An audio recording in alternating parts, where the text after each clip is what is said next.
All right, section 1.4. The title of this is called Factoring Polynomials. Now, in the last chapter, we added, we subtracted, we multiplied, and we divided polynomials. Now we're going to do a thing called factoring polynomials. Do you remember that word from algebra?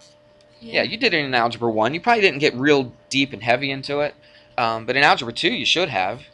Did you remember doing a lot of factoring in Algebra 2? Yes? Okay, good. So whether or not you actually remember what you did is a different story, but hopefully this will give you a little bit more foundation on this stuff. So when you go to college and they'll say factor these polynomials, you'll know what they're talking about. All right, let's see where I want to start here. Tell you what, let's do this. What if I said 3y? I'm going to kind of go backwards. I'm going to start with multiplication, and we'll work our way to factoring. I'm just making this up. Let's say it's y. No, let's not put the y there. Let's go 5x plus 2y minus 3. All right? Oh, sorry. Really don't want a y there. Let's do this. Let's make that squared and make that x. Okay? There we go. Yep, that'll work. So what if we multiplied this together? We had a whole section on this kind of thing, so let's do that. Go ahead and do that on your paper. I'll give you like 10 seconds. Ready, go. Multiply it together. I'll put it right here.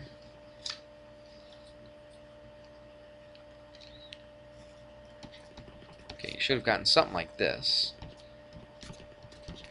Again, it doesn't matter what order you put the x and the y in. Wendell, you getting this?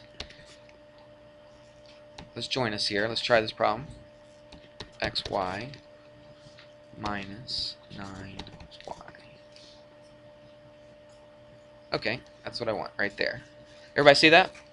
Okay, so look, what'd you do with that 3y? You multiplied everything by that 3y. Would you agree? So look at our answer. So our answer, every one of these terms, all three of these terms has got to have a 3y in it then, right? Because you multiplied a 3y by everything. Would you agree? So what we're going to do, the difference between just regular multiplication and factoring is you're actually going to start with this, okay?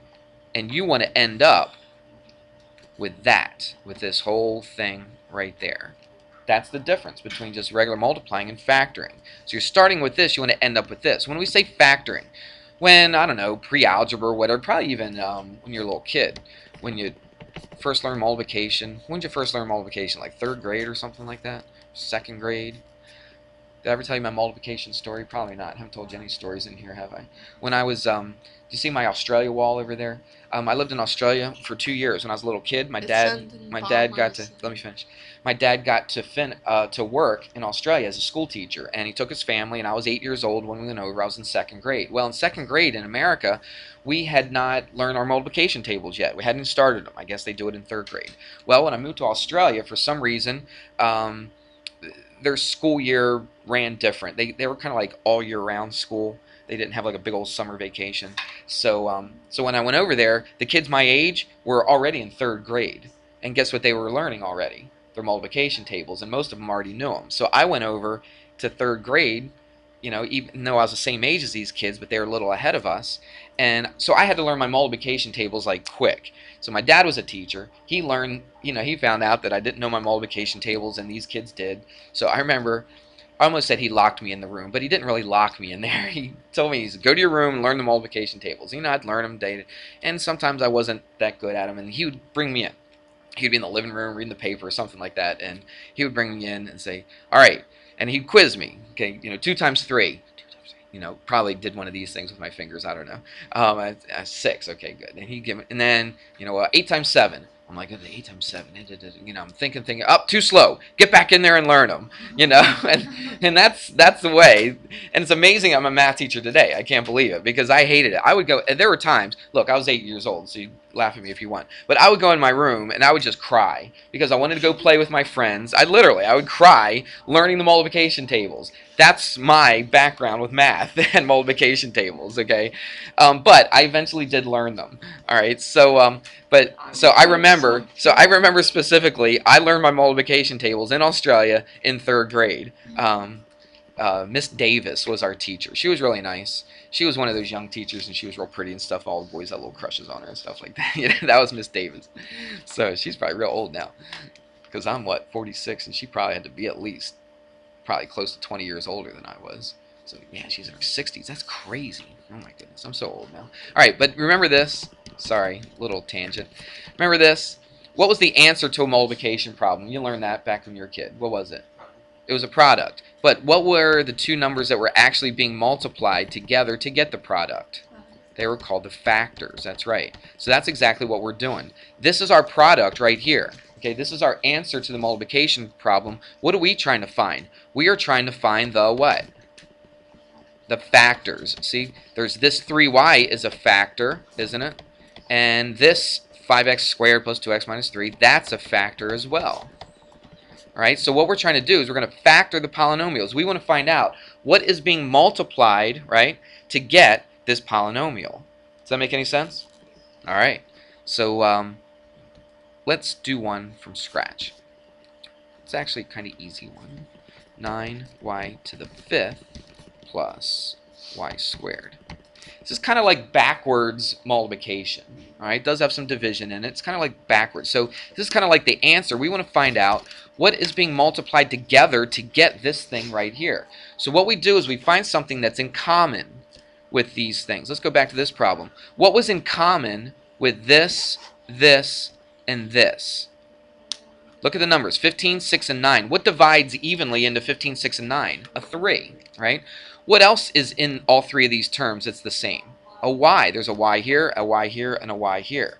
So a 3y was being multiplied by everything, wasn't it? So that's what we have to do with this. Just scooch it up a little bit. We got to find out what's in common with both of these. Is there a 9 in common with both of these? No, there's not. Is there a y? Yes. Is it just one y that's in common?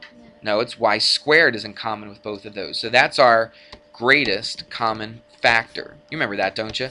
People writing that? That's our greatest common factor. We want to find out what is the largest number that divides evenly into both of these. In this case, it's what? It's y squared. But what do? That's not all our factors. That's one of them. We got to find out what is this being multiplied by in order to get to this. So basically, it's just a division problem. Tiffany? 9y cubed. Okay, good. Now what? Let's stop right there. So 9, right? Because if I took this, what I'm doing in my head is this. I'm going 9y to the 5th. You don't have to write this out, but in your head you should do this. You're thinking, okay, how many times does y squared go into 9y to the 5th? Or, think of it this way, 9y to the 5th divided by what? Y squared, right? Because it's the opposite of multiplication, right? Because we're going backwards, so we're dividing. So if you divided this, what would you get? You get a 9, and then 2 of these goes into 2 of these, so you get what? Y to the 3rd. Now you should be able to do that in your head and not have to go off to the side every time and write this out. All right?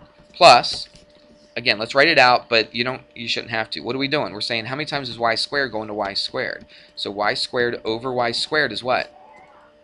It's a 1, isn't it? It's not a 1y. It's just what? The number, no. It's just the number 1. It's just the number 1. Anything divided by itself is equal to 1. Got it? So you got to put a 1 right there. And then there you're done. That's it. You did your first factoring problem this year. There it is. Okay? Not so bad, is it? All right. This is by greatest common factoring. We're going to do a lot of different types of factoring in this section. Okay? We're just scratching the surface today.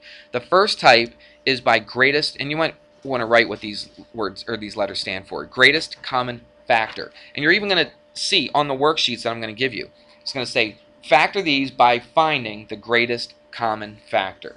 That's what you're going to do with these kind of things, all right? There's probably, I don't know, off the top of my head, there's maybe 4 or 5 maybe different styles of factoring problems that we're going to do. This is the first one. This is probably one of the easier ones, even though I think some of the ones later on are fairly easy too, all right? But this one is one of your basic greatest common factoring type problems. Let's do another one, and I think we'll probably just stop right there. with factoring. We'll continue it tomorrow. So I won't even give you a worksheet tonight. I'll let you just use tonight to study for that quiz tomorrow. I don't usually do that, but this time I will. But let's do another factoring problem. We still got a couple minutes here. So let's look at this. Everybody write this down. That's an x and a t plus 8xt plus 12t. Alright. I'm going to put this underneath this time. Now, let's take a look, and we want to find out what is in common. We're doing this, we're factoring by greatest common factor. Alright? Yeah, look at the numbers. I got a 6, an 8, and a 12. 2 divides into all three of those numbers, doesn't it? Alright, is there anything bigger that goes into all three of them? No. Nah, I mean 6 goes into 6 and 6 goes into 12, but it doesn't go into 8 evenly, does it? Alright, so 2 is the largest number, so I'm going to put a 2 right there. I'm going to first put my greatest common factor. Let's see if there's anything else in common. What about my x's? I got an x squared here and an x here. That's in common, but it's not in common here because there's no x here. It has to be in common with all three of them. Alright, so I can't put an x down. What else? A t, right. I got a t here, a t here, and a t here, so that's in common with all of them. So something is being multiplied by a 2t, isn't it? Alright, so that something I put in parentheses. Now how do we find out what divides into this? Well, we just do a division, right? So we say 6x squared t over 2t. 6 divided by 2 is 3. Then the t's cancel, right? T divided by t is a 1, but what else is left? X squared. Got it?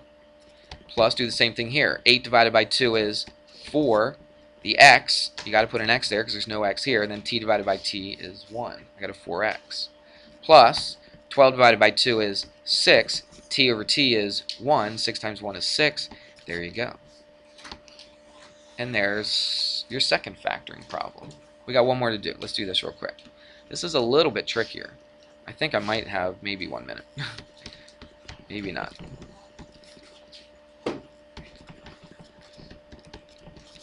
At least we can write it down, and maybe you can try it tonight if we don't have time to go over it. So at least write this down. Don't put everything away yet. That's a minus right there. Sorry. Minus 7m squared m plus 1. Alright, look at this crazy thing. Let's see what's in common. Look at the numbers first. 14, 28, 7. What divides into all of those? 7 does, doesn't it? Look at the m's. Just the m's by itself. Forget the parentheses right now. Just look at the m's. This is m to the 4th, m cubed, m squared. What divides into all three of those? Well, an m, but that's not the greatest. There's an m squared in all of them, isn't there? There is an m, that's true, but that's not the greatest common factor. The greatest is m squared, so we put an m squared here. Now look at this parentheses. Everything is being multiplied by this parentheses, isn't it? So an m plus 1 is in common with all three of them. It's a little tricky sometimes because you don't usually see it like that. But you will see it from now on quite a bit. So an m plus 1 is in common. Now what do? Put a big old parentheses. Let's do this real quick. 14 divided by 7, that's 2. M to the 4th over m squared is m squared. That over that is 1. Minus, what's this? 4m minus what? It's a 1, right? Because everything goes into that one time. So you got to put the 1 there. Don't forget that. Don't just leave it blank. And there's your answer to the factoring problem. Okay? Take the quiz tomorrow. We might do a couple more factoring problems. I'll give you a worksheet tomorrow. Everybody good? All right. Have a good day.